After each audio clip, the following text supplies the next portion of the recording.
একটা police constable মাস্তানের মতো পিছনে বসে আমি এই যে প্রমাণাদি সবকিছু নিয়ে আসছি, তখন থেকেই ওই ভাইয়াটার দুর্দিন শুরু হয়। সমস্ত কিছুর অংশীদার ছিল এই মোশাররফ কনস্টেবল। একটা কনস্টেবলের বেতন কত? একটা কনস্টেবল কিভাবে এত টাকা ব্যাংকে লেনদেন করে?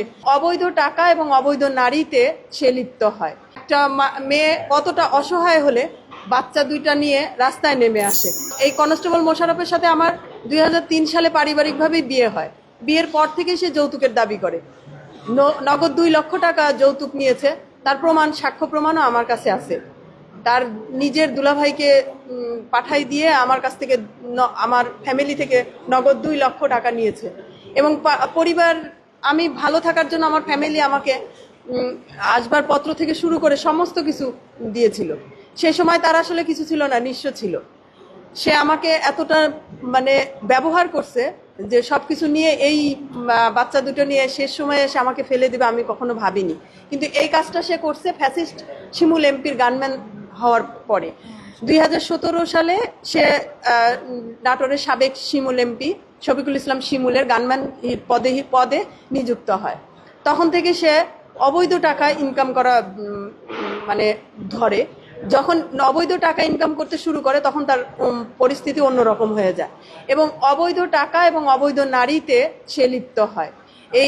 আমি যখন এই বিষয়গুলো জানতে পারি যে আমার হাজবেন্ড একটা পরকীয়ায় লিপ্ত হয়, তখন থেকে আমার উপরে শারীরিক এবং মানসিক নির্যাতন শুরু হয়। শারীরিক নির্যাতন বলতে এমন শারীরিক নির্যাতন যে আমার এই যে দেখেন সামনের দাঁতটা ভাঙা আছে, এই দাঁতটা আমাকে এই কনস্টেবল মোশাররফ আমাকে মেরে ভেঙে দিয়েছিল। কারণ আমার হাত ভাঙার ছবিগুলো আছে, আমি সব প্রমাণ আদি সবকিছুই নিয়ে আসছি। আমার হাতগুলো এই দেখেন, আঙুলগুলো ভাঙা, আমার আঙুলগুলো ভাঙা। আমি এই ভাঙা জিনিসগুলো নিয়ে আমি এসপির কাছে, ওসির কাছে সব জায়গায় গেছি, কিন্তু আমি কোনো বিচার পাইনি। এই যে একটা ফ্যাসিস্টের ছবি, শিমুল এমপি যখন ছিল তখন আপনি দেখেন যে পেছনে গানম্যান বসে আছে। একটা পুলিশ কনস্টেবল মাস্তানের মতো পিছনে বসে হচ্ছে আপনার তার সঙ্গে চলাফেরা করতে পারে, তাহলে কতটা ফ্যাসিস্ট সে ছিল সেটাই আমি আপনাদেরকে বলতেছি। এই যে যখন গানম্যানে লিপ্ত ছিল তখন সমস্ত কিছুর অংশীদার ছিল এই মোশাররফ কনস্টেবল। এই মেয়ে এই যে পরকীয়া যখন শুরু করে, আমি এই যে প্রমাণাদি সবকিছু নিয়ে আসছি, যখন এই মহিলার সঙ্গে, এই মহিলার বাড়ি হচ্ছে নাটোরের ঝাউতলা গুচ্ছ গ্রামে। এই মেয়ের নাম হচ্ছে তাসলিমা আক্তার মাহি। এই মেয়ের একটা হাজবেন্ড, একটা বাচ্চা আছে 10 বছরের। এই মেয়েটা আসলে নাটোরের সাবেক শিমুল এমপির বিছানার সঙ্গী ছিল। আপনাদেরকে হয়তো আমি সরাসরি কথাটা বলতেছি, খারাপ লাগতেছে, আমার নিজেরও খারাপ লাগে এগুলো কথা বলতে।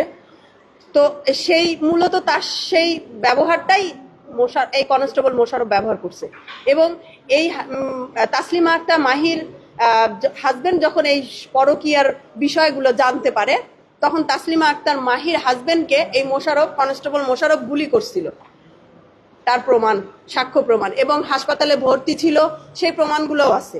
এই প্রমাণগুলো নিয়েও আমি মানে এসপি বলেন, ওসি বলেন, সবার সামনে হাজির হয়েছি। এই যে ঘোরাঘুরি থেকে শুরু করে সমস্ত কিছুর প্রমাণ, এত কিছু প্রমাণের পরে এই ফ্যাসিস্ট, আমি এর আগেও দুইটা চ্যানেলে আমি নিউজ করছিলাম। সাবেক এমপি থাকা অবস্থাতেই আমরা জানের ভয়ে ছিলাম।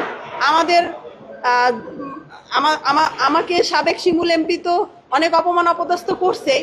আমি যখন এই বিচারগুলো নিয়ে এসপির কাছে, ওসির কাছে গেছি, তখন তারাও আমাকে অপমান করতে ছাড়েনি।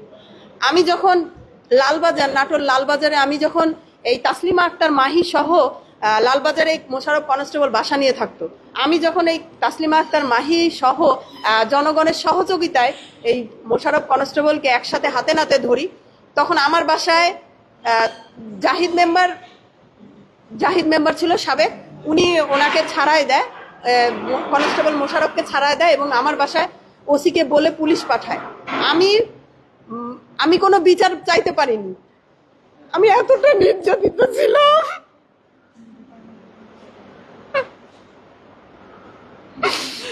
আমি ডিপার্টমেন্ট থেকে কোনো বিচার পাইনি। ডিপার্টমেন্ট যদি আমার বিচার করে দিত, আজকে আমার বাচ্চা দুটো নিয়ে রাস্তায় এই পর্যায়ে আমার আসতে হতো না।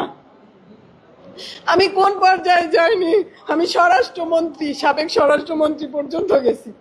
সাবেক স্বরাষ্ট্রমন্ত্রী ওখানেও সাবেক শিমুল এমপি ফোন করে দিছে, আমার সামনে এসপি কে ফোন করে দেয়। এসপি বলে স্যার এটার কি করবো, এই মোশাররফকে কি করবো, সে তো নির্যাতন করছে, এই দেখেন বউ দাঁত ভেঙে নিয়ে আসছে, তার বিচার কি হবে। এমপি বলে যে এটার কিছু করা লাগবে না, আপনি ছেড়ে দেন, ছেড়ে দিছে। আমি আমি কেন বিচার পাবো না এই ফ্যাসিস্ট সরকারের, এই কনস্টেবলের?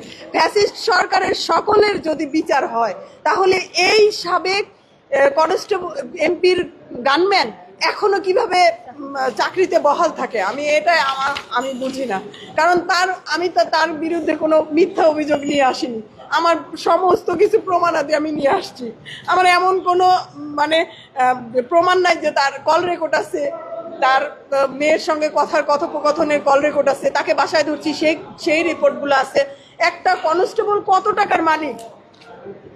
ফ্যাসিস্ট সরকার এমপি থাকাকালীন তার ব্যাংকের চেকও আমি কিছুটা জোগাড় করতে পারছি। এই যে আপনারা দেখেন, এখানে 2 লক্ষ টাকার চেক আছে, এখানে 5 লক্ষ টাকার আছে। একটা কনস্টেবলের বেতন কত? এখানে 41,000 টাকা। আর একটা আছে 9 লক্ষ টাকার, একটা আছে 10 লক্ষ টাকার।